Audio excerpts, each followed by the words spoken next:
Hi everybody, this is Jerry Cates and welcome to Weekend Wisdom. Tonight I want to talk about the book, The Four Agreements. This is a really powerful book. It's a small book. It's less than 100 pages, so if you get a chance to read it, I really invite you to do that. It is online. I found it online today free, so powerful book. And so the official name is The Four Agreements, A Practical Guide to Personal Freedom, a Toltec wisdom book. Toltec wisdom is from 1,000 years ago in Mexico. And what is so beautiful is that behavioral psychologists, cognitive behavioral therapists, they're using the same kind of concepts today. So it lives through the generations. It's simple stuff, not easy to do all the time, but simple. And what I want you to know is that, let me invite some people here. What I want you to know is that anytime you do something new, it feels uncomfortable at first. But when you change and the people around you have no choice but to change with you, right? They may feel uncomfortable at first too, but keep it up. So try one of these, maybe one a week or one a day. Anyway, let's get to it. Think about, though, when you're a kid, you're told all these things and we just take it all in and we make that our truth. And it's not our truth. It's the reality that we're experiencing because that's our perception. It's based on the paradigm like I was mentioning last week. Okay? So the four agreements. The first one, be impeccable with your word. Speak with integrity. Say only what you mean. Avoid using the word to speak against yourself or to gossip about others. Use the power of your word in the direction of truth and love. Impeccable means without sin. And sin is something you do or believe that goes against yourself. It means not speaking against yourself or to others. It means not rejecting yourself. To be impeccable means to take responsibility for yourself, to not participate in the blame game. So not rejecting yourself, a lot of that comes from the childhood experience. I'm just inviting you to look at it differently. Notice when you're putting yourself down, because that's not being impeccable with your word. When you're talking about someone else or you're engaging in somebody else talking about someone else, that's not being impeccable with your word. So regarding the word, the rules of reaction apply. What you put out energetically will return to you. Now, many years ago, I was told what you put out comes back tenfold. Well, that'll keep me good. That keeps me putting out positive stuff. When I know that when I'm down or I'm negative and it's going to bring more on me, once you have that awareness, you start to do things toward, a more positive experience. You can't unring the bell. Once you know, okay? So putting out love and gratitude perpetuates the same in the universe. And like I said, the opposite is also true. Impeccability starts at home. And this is about being impeccable with yourself, because it reflects in your life, in your life and in your relationships. This agreement can change thousands of other agreements, especially ones that create fear instead of love. Hey, Dora and Joyce and Erica and Christine, thanks for joining me. I see there's more in there. Anita, thank you for joining me. Okay, so the next one, don't take anything personally. Nothing others do is because of you. What others say and do is a projection of their own dream or reality, right? And so they have all that history going on with them. We take things personally when we agree with what others have said. When we do not agree, the things that others say cannot affect us emotionally.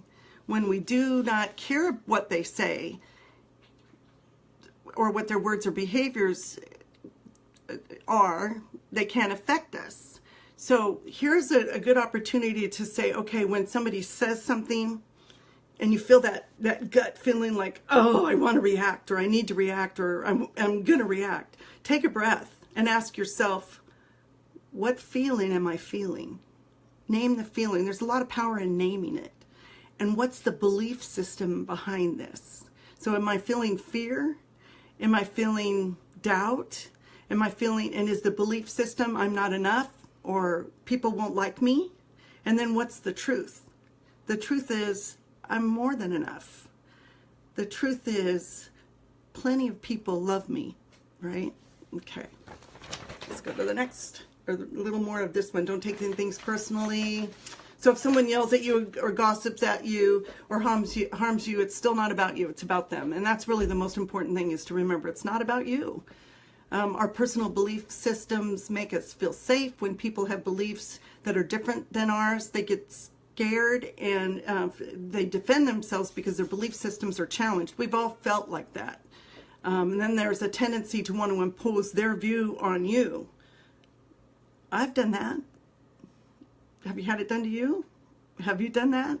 You just felt like you needed to get your point across and that you were right?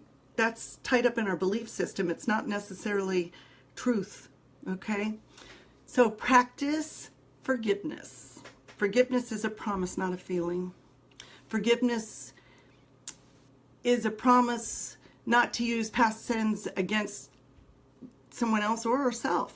And then apologize. Apologizing doesn't mean that you are wrong and the other person is right.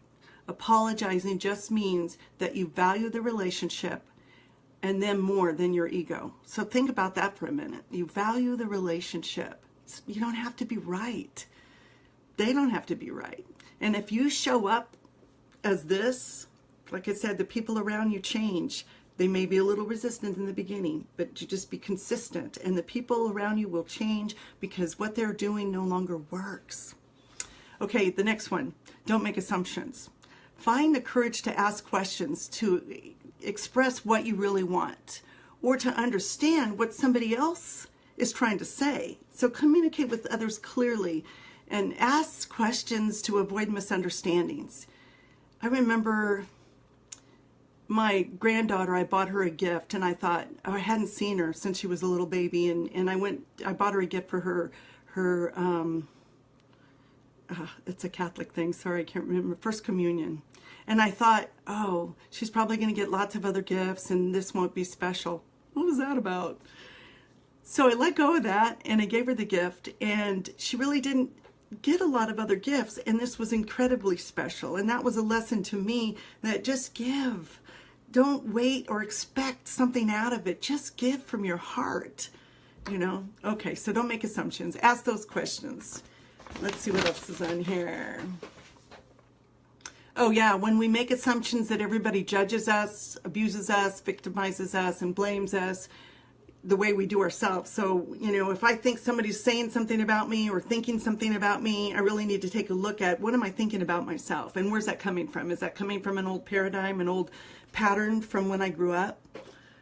So, and then take action to be clear to others. And, you know, it starts with being clear with yourself. So practice naming your feelings. You know, what am I feeling? How do I put this in words? So practice doing that with yourself so that you have those skills you're starting to develop when you're in a conversation with someone else. Stop expecting the people around you to know what's in your head. And yeah, anybody ever do that? Expect people to know what you're thinking? So don't make assumptions. And then the last is always do your best. And your best changes from moment to moment, and that's okay. Your best is different when you're feeling healthy or you're not feeling well.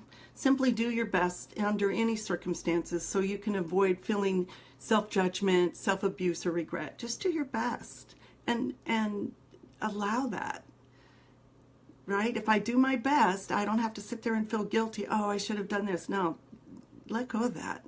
It doesn't serve you. So doing your best means enjoying the action without expecting a reward. That goes back to the gift that I was talking about. The pleasure comes from doing what you like in life and having fun, not from reward or compensation. Enjoy the path traveled, and the destination will take care of itself. Living in the moment and releasing the past helps us to do our best so we can be in the moment. Now let's talk about being in the moment, practicing being in the moment. I set my my alarm on my phone to go off 4 times a day, and it's be here now. And I might well, I take an inventory. Where am I? You know, am I in the moment? It reminds me. And sometimes it'll go off and I'll think, oh, an hour ago I was worried about something in the past, or future tripping. You know, it's a really great thing to remind you. And it's a nice little sound, not annoying, just some like tingling that comes on. I go, oh yeah, be here now. And in fact, that's what the label for the alarm says, be here now. So practice being in the moment. And when you're having a conversation with someone, be in the moment. Put the phone away, turn off the TV, and really be present as if it's the most important conversation you can have. You'll watch your relationships change and grow and deepen. So be patient with yourself, be consistent and persistent with your meaningful action. Always do your best, and then transformation will happen. And I want to mention that the fifth agreement in his next book was be skeptical, but learn to listen. So don't buy into everything. Have a little step back and take a look at the big picture. Be skeptical, I can say this, be skeptical, but learn to listen. Anyway, thank you so much for joining me. Let's see who else is here. Hey, Rick, Jennifer, Bob, thank you. And Joyce, thank you. I see your note. Anyway, I'm doing free breakthrough sessions, and it's Law of Attraction. And just message me and share this video if it inspires you. I'll be back next Sunday night with a new topic. If you have an idea on a topic you want to talk about, I'm kind of thinking one on communication, but post something if you're interested in me talking about something specific. So I'm looking forward to next Sunday. And again, message me if you're ready to make changes in your life. That 1 hour that I spend with you will be life-changing. I will give you tools, and then we'll talk about what to do next. Anyway, Jerry Cates here, your Courage and Grace coach. Thanks for joining me. Bye.